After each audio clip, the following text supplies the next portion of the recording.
تین چیزیں عرض کروں. پہلے یہ امام خمینی رحمۃ اللہ علیہ نے واضح طور پر فرما دیا تھا کہ امریکہ شیطان بزرگ ہے. وہ شیطنت کر رہا ہے اور الگ الگ طریقے سے پاکستان کے لیے مشکل کھڑی کر رہا ہے.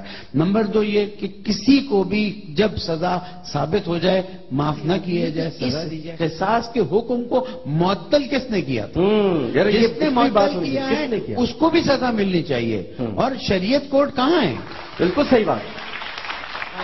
جعفر علامہ ساجد نقوی صاحب نے پریزیڈنٹ زرداری کے پاس, میں خود بیٹھا تھا, سب سے پہلا مطالبہ یہ رکھا تھا کہ موت کی سزا کو فوراً رائج کرو, ورنہ اتنے بڑے بڑے واقعات ہوں گے. کوئٹہ کے واقعات ہو چکے تھے, مسجد حیدری, مسجد علی رضا کے واقعات ہو چکے تھے, اور باقاعدہ کہا تھا کہ اگر یہ قصاص کا حکم جاری نہیں کیا تو اتنے بڑے بڑے واقعات ہوں گے کہ اس کے بعد کوئی اس کے مقابلے میں کھڑا نہیں ہو سکے گا. آج پوری ملت اسلامیہ تڑپ رہی ہے کہ معصوم بچوں کو بے ای ذنب قتلت, کس گناہ میں ان کو قتل کیا گیا ہے. چلے فلاں کو آپ ایک ٹائٹل دے دیتے ہیں, فلاں کو ایک ٹائٹل دے دیتے ہیں. اب دیکھیں جب جنگیں ہوئی, غزوات ہوئے, رسول اکرم صلی اللہ علیہ وسلم نے باقاعدہ حکم دیا کہ عورتوں اور بچوں کو ہاتھ نہ لگایا جائے.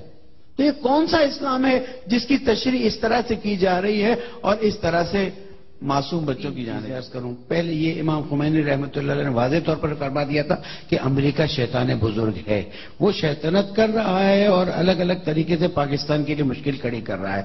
نمبر دو یہ کہ کسی کو بھی جب سزا ثابت ہو جائے معاف نہ کیا جائے. نہیں ہو رہا, 20 سال سے لوگ شہید کیے جا رہے ہیں, کسی ایک قاتل کو بھی آج تک سزا نہیں ملی.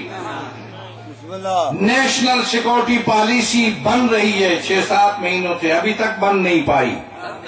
ہم ذمہ دار لوگ ہیں, ہم منتظر ہیں کہ نیشنل سیکورٹی پالیسی بنائیں اور لوگوں کو تحفظ دیں, لوگوں کو حقائق بتائیں, مجرموں کو انصاف کے کٹہرے تک. 3 باتیں, لوگوں کو حقائق بتاؤ, یہ قاتل کون ہے, پلتے کہاں ہیں, ان کی پشت پر کون ہے, سرمایہ کون دیتا ہے, منصوبہ کون بناتا ہے,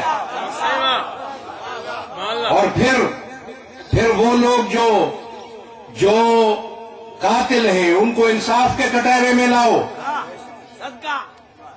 اور پھر عام ہر شہری کو, ہر شخص کو پاکستان کے بلا تفریق تحفظ فراہم کرو.